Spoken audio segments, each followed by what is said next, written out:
한 나라의 최고의 법은 헌법입니다.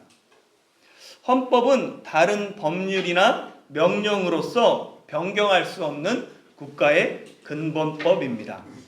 헌법을 보면은 국민의 권리와 의무 그리고 기본권에 대한 내용뿐만 아니라 국가 기관 등 통치 기관에 어떻게 구성되어 있는지 내용을 담고 있어요. 그래서 헌법이 모든 법령의 기준과 근거가 됩니다. 대한민국 헌법은 130조까지 있어요. 이 헌법 130조에 구체적인 국민의 권리와 의무, 국가 기관의 구성에 대한 내용을 모두 다 담을 수가 없습니다. 그래서 필요한 것이 법률이에요. 법률은 입법기관인 국회의 의결을 거쳐 제정되는 법입니다. 우리가 흔히 말하는 법이라고 말할 때 사실 국회가 만든 법률을 뜻합니다. 헌법이 최고 상위법이고 그 아래 법률이 있어요. 그리고 법률의 하위 규범으로 국회 의결을 거치지 않고 행정기관에서 시행하는 명령이 있습니다. 일반적으로 대통령의 명령을 시행령이라고 말하고 국무총리나 각부의 명령을 시행규칙이라고 합니다. 이 외에도 지방자치단체가 제정하는 자치규정인 조례와 규칙이 있죠. 정리해보면 헌법이라는 최상위법이 있고 그 아래 법률이 있습니다. 국회에서 만드는. 그리고 법률 아래 명령, 행정부가 말하는 명령이 있고 그 아래 자치단체가 하는 조례와 규칙이 있죠. 나라에 여러 가지 법이 있는 이유는 그 나라 국민으로서 어떻게 살아야 하는지를 분명하게 알려주기 위함입니다. 과거 사회 규모가 작고 단순할 때는 관습이나 종교나 도덕과 같은 사회 규범이 중요한 역할을 했습니다. 그러나 사회가 복잡해지고 규모가 커지면서 법의 중요성이 커졌어요. 예를 들어서 예전에는 식당에서 담배 피는 사람들이 많았습니다. 버스기사가 담배 피면서 운전하는 그 모습은 쉽게 볼 수 있는 풍경이었죠. 그러나 지금은 실내 흡연이 금지되어 있습니다. 그뿐만 아니라 어린이집이나 학교 등 교육시설 주변에서조차 금연구역이 되어 있어요. 사회가 발달하면서 법도 점점 구체적이고 세부적으로 변합니다. 12.3 비상계엄 이후 12월 14일 대통령 탄핵 소추안이 국회에서 통과되었습니다. 그리고 헌법에 따라 총리가 대통령의 권한을 대행했어요. 대통령 권한 대행은 헌법과 법률에 따라 필요한 권한을 행사하게 되어 있어요. 그런데 문제가 발생했습니다. 현재 헌법은 권한 대행의 권한과 직무를 구체적으로 기록하고 있지 않습니다. 헌법을 해석하기에 따라서 권한 대행이 대통령의 모든 권한을 제한 없이 사용할 수도 있어요. 헌법이 명확하지 않기에 지금까지 권한 대행은 국가 안정을 위한 최소한의 권한만을 사용했습니다. 대통령은 민주적 절차를 따라 국민이 선출합니다. 그러나 국무총리는 국민이 선출한 것이 아니에요. 국무총리는 국회의 동의를 얻어서 대통령이 임명합니다. 이 임명적인 총리가 권한 대행으로 선출된 대통령의 모든 권한을 행사하는 것에는 위헌의 소지가 있다고 이미 여러 차례 문제가 제기되었어요. 대통령 권한 대행에 대한 명확한 직무와 권한에 대한 규정이 없기에 대통령 탄핵 소추 이후에도 계속해서 혼란이 이어지고 있습니다. 그리고 사상 초유로 12월 27일 대통령 권한 대행인 총리가 탄핵 소추되어서 권한 대행의 대행이 대통령과 총리의 권한까지 대행하는 일이 일어났습니다. 아마 이 모든 혼란이 마무리되면 이후에 개헌이나 입법을 통해 대통령 권한 대행에 대한 법률을 보완할 필요가 있습니다.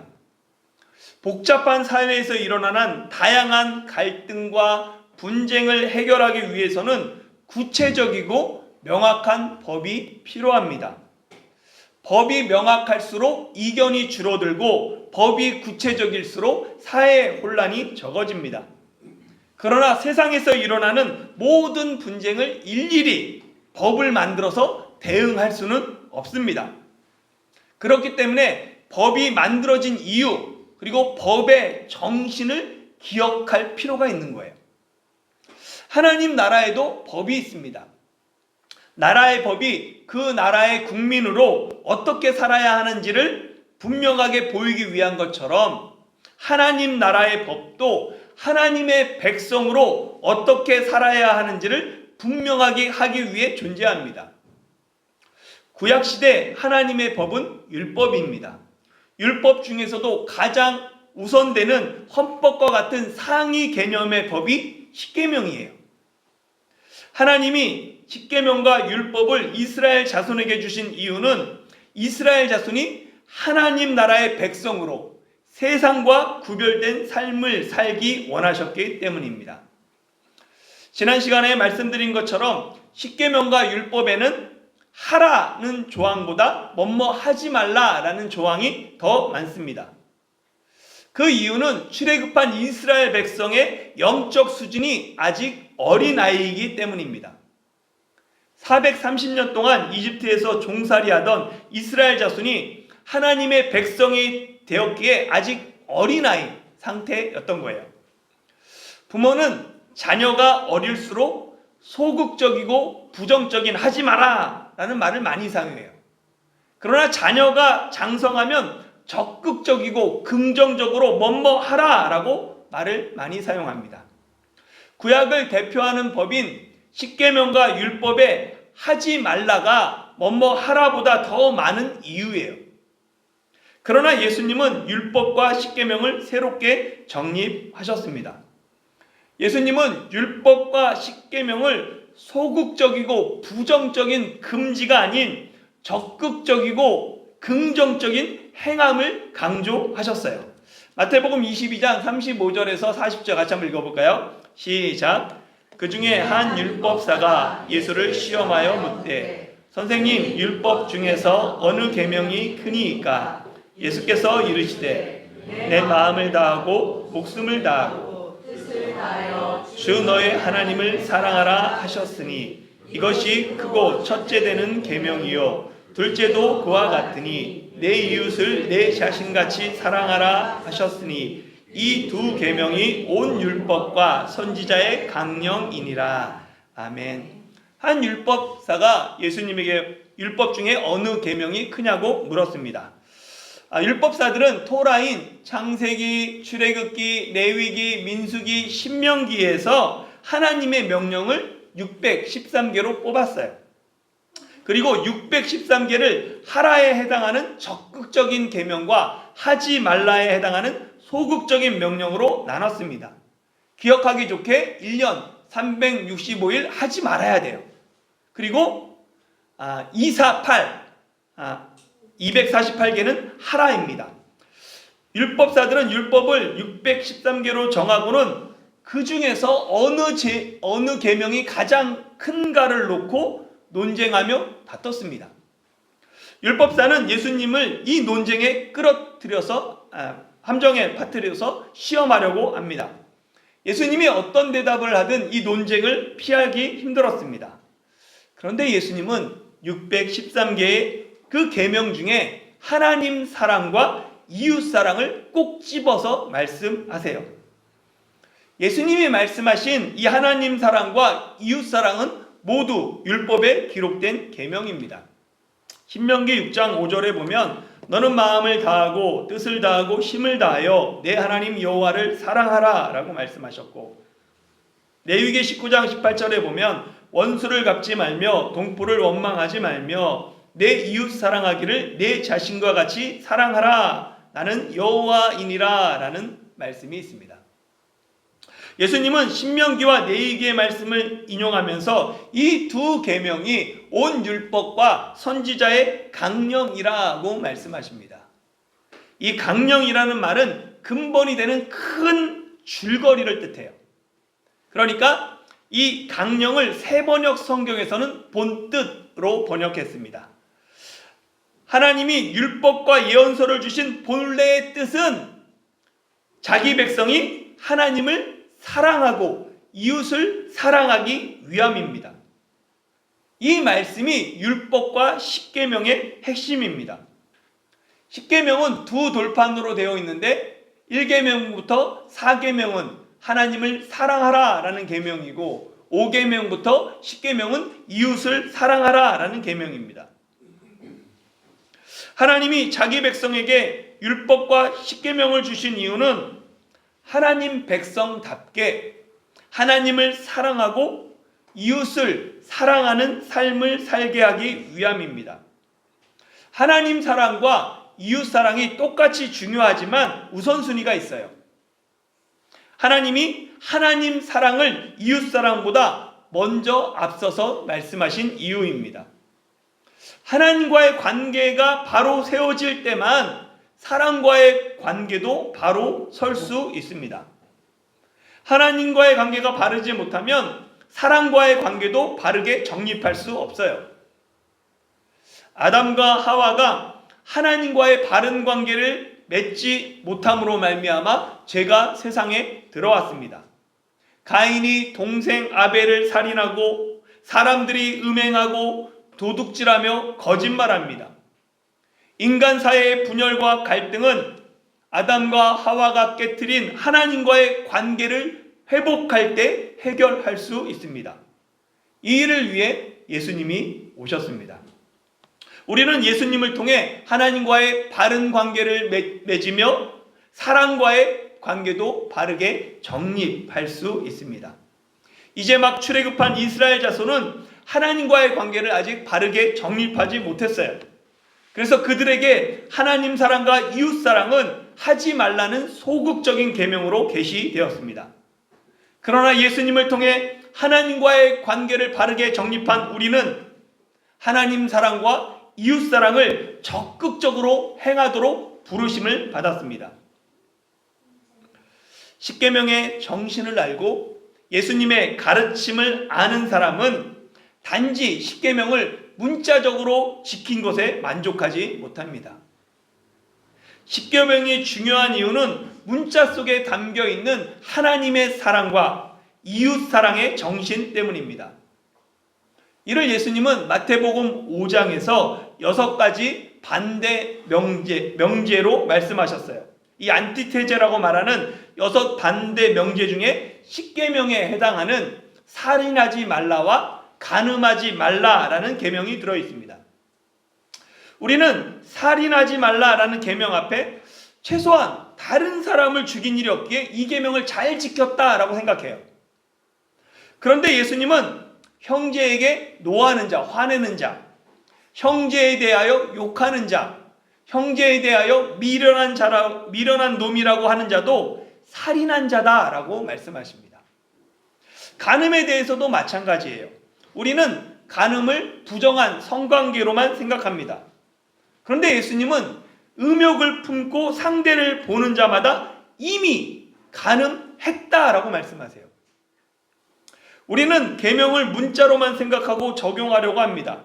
그러나 예수님은 법이 만들어진 이유와 정신을 늘 강조하셨습니다. 하루는 어떤 부자관리가 예수님께 나와 내가 무엇을 하여야 영생을 얻을 수 있습니까? 물었습니다. 이에 예수님은 십계명 중에서 사람 사랑에 대한 계명을 말씀하십니다. 그러자 이 부자관리가 내가 어려서부터 이 계명을 다 지켰습니다 라고 대답합니다. 부자관리는 율법에 대해서는 나는 문제가 없다라고 자신합니다. 그런데 예수님은 부자관리에게 내가 한 가지 부족한 것이 있다라고 말씀하세요. 그러면서 내게 있는 것을 다 팔아서 가난한 사람에게 나눠주라라고 말씀하십니다. 부자 관리는 어려서부터 내 부모를 공경하라, 살인하지 말라, 간음하지 말라, 도둑질하지 말라, 거짓 증언하지 말라라는 계명을 지켰어요. 그러나 부자 관리는 그 계명들이 담고 있는 이웃사랑의 정신은 실천하지 않았습니다. 그래서 예수님은 그에게 내게 있는 것을 다 팔아서 적극적으로 이웃사랑을 행하라 라고 말씀하신 것입니다. 여러분은 십계명 앞에서 나는 아무 문제 없다라고 자신할 수 있습니까? 십계명을 단지 문자적으로만 해석하고 적용할 때 우리는 그 관리처럼 십계명을 잘 지켰다라고 말할 수 있어요. 그러나 예수님은 우리에게 십계명의 정신을 요구하십니다. 우리는 십계명 속에 담긴 하나님 나라의 정신과 본질을 기준으로 십계명을 해석하고 적용해야 합니다. 십계명의 본질, 그 법을 주신 이유, 그 정신이 무엇입니까? 예수님이 말씀하신 적극적인 하나님 사랑과 이웃 사랑입니다. 적극적으로 내 마음을 다하고 목숨을 다하고 뜻을 다하여 주 너의 하나님을 사랑하는 것이 하나님 사랑의 기준이에요. 적극적으로 내 이웃을 내 자신같이 사랑하는 것이 이웃 사랑의 기준입니다.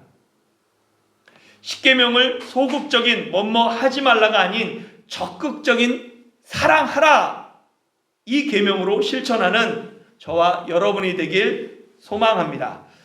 오늘은 십계명 중 1계명을 살펴보려고 합니다. 3절 말씀 다시 한번 읽어볼까요? 시작. 너는 나 외에는 다른 신들을 내게 두지 말라. 아멘. 뭐뭐 하지 말라에 해당하는 시브리어에는 노와 알이 있어요. 항상 시브리어는 왼쪽에서 이렇게 반대로 읽습니다.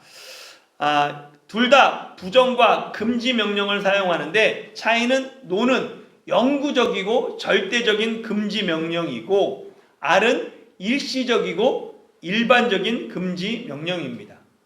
여러분이 생각할 때 십계명은 어디에 해당할 것 같아요? 뭐로 시작할 것 같아요? 로로 시작합니다. 1계명은 절대 금지 명령을 나타내는 아예 노로 시작해요. 십계명 중에 안식일 계명과 부모 공경 계명을 뺀 8가지 계명이 다 노로 시작합니다. 1계명은 십계명 중에 유일하게 행동에 대한 계명이 아니라 관계에 대한 계명입니다. 1계명의 핵심은 하나님을 향한 온전한 사랑이에요. 이스라엘 자손이 출애굽한 이집트는 많은 신을 섬기는 나라였습니다. 이집트 사람들은 사람보다 힘이 세거나 뭔가 이상한 능력이 있는 것처럼만 보여도 모두 신으로 섬겼어요. 하나님이 이집트에 내린 10가지 재앙은 그냥 내린 것이 아니라 모두 이집트 신들에 대한 하나님의 심판이었습니다. 이집트의 모든 신을 심판하고 그들의 손에서 이스라엘 자손을 구원하셨기 때문에 하나님은 이스라엘 자손을 향해 너는 나 외에는 다른 신들을 내게 두지 말라라고 요구하십니다. 다른 신들을 내게 두지 말고 나만 섬기라 라는 이 하나님의 명령은 하나님을 배타적이고 권위적인 신으로 오해하기 쉽습니다. 그러나 1계명은 나는 너를 애굽 땅 종되었던 집에서 인도하여 낸 내 하나님 여호와니라 라는 2절 말씀을 전제로 합니다. 하나님이 베풀어 주신 구원의 은혜에 대한 우리의 마땅한 응답으로 하나님 외에 다른 신을 섬기지 않는 것입니다. 1계명에 나 외에는 여기에 각주가 달려 있어요. 성경을 보면 히브리어 내 앞에 라고 되어 있습니다. 그래서 보면 라틴어 성경은 코람메오 내 앞에 라고 번역했어요. 그러나 헬라어 번역본인 70인형은 나를 제외하고서 라고 번역하고 있습니다. 그러니까 1계명은 하나님 앞에서 하나님을 제외하고 하나님보다 더 마음에 두는 것 절대 있어서는 안 된다라는 계명입니다. 하나님 앞에서 하나님의 구원의 은혜, 그 은혜의 빛 앞에서 하나님 외에 다른 신은 필요하지 않다는 거예요. 너를 구원한 분은 오직 하나님이다. 여호와 하나님이다 라는 계명입니다. 하나님 앞에서 하나님보다 더 내 마음에 두는 것을 우리는 우상이라고 부릅니다. 하나님과 나 사이에 끼어든 모든 것은 우상이에요. 우상 숭배는 단지 다른 신들을 섬기는 것이 아닙니다. 하나님과 나 사이에 물질이 들어오고 돈이 들어오고 건강이 들어오고 명예나 권세, 심지어 내 자녀나 교회까지도 하나님과 나 사이에 무엇이든지 끼어 있으면 그것이 우상이라는 말입니다. 십계명은 하나님의 일방적인 계명이 아니라 하나님과 우리의 관계 속에서 일어나는 상호 계명입니다. 1계명은 하나님과 하나님의 백성이 맺는 사랑의 서약입니다. 신랑과 신부가 결혼할 때 기쁠 때나 슬플 때나 건강할 때나 병들었을 때나 부할 때나 가난할 때나 서로 사랑하며 서로에 대한 도리를 다할 것을 증인들 앞에서 서약합니다. 혼인서약이 바로 10계명 중에 1계명인 거예요. 하나님은 십자가의 아들을 내어주심으로 우리에 대한 자기의 사랑을 확증하셨습니다. 그렇게 하나님만이 우리에게 너는 마음을 다하고 뜻을 다하고 힘을 다하여 내 하나님 여호와를 사랑하라 라고 당당하게 요구하실 수 있습니다. 하나님의 사랑 요구는 무례하거나 무리한 것이 아닙니다. 하나님의 당연한 권리입니다. 10계명을 대표하는 1계명은 우리에게 하나님만을 사랑할 것을 명령합니다. 우리가 이 땅에서 하나님의 백성으로 살기 위한 첫 번째 계명이 하나님만 사랑하는 것입니다. 하나님의 사랑 명령은 결코 무리한 요구가 아닙니다. 하나님이 우리를 구원하셨기에 그 은혜에 감사하며 기쁜 마음으로 하나님을 사랑하는 것, 그것은 구원받은 백성, 자녀의 마땅한 의무입니다. 사랑하는 성도 여러분, 하나님이 베푸신 구원의 은혜를 안다면 하나님 외에 다른 신들을 내게 두지 않는 것, 그것은 사실 어려운 일이 아니에요. 그런데 우리가 자꾸만 하나님 외에 다른 것들을 마음에 두려는 이유는 하나님이 베푸신 은혜를 아예 모르거나 까맣게 잊어버렸기 때문입니다. 하나님의 은혜를 아는 사람은 하나님의 명령에 순종합니다. 하나님이 나 외에는 다른 신들을 내게 두지 말라고 강력하게 금지하신 이유는 내가 다른 신들을 섬길 때 그 끝이 멸망이기 때문입니다. 하나님이 나를 사랑하시기 때문에 내가 멸망하지 않도록 나 외에는 다른 신들을 내게 두지 말라라고 명령하신 것입니다.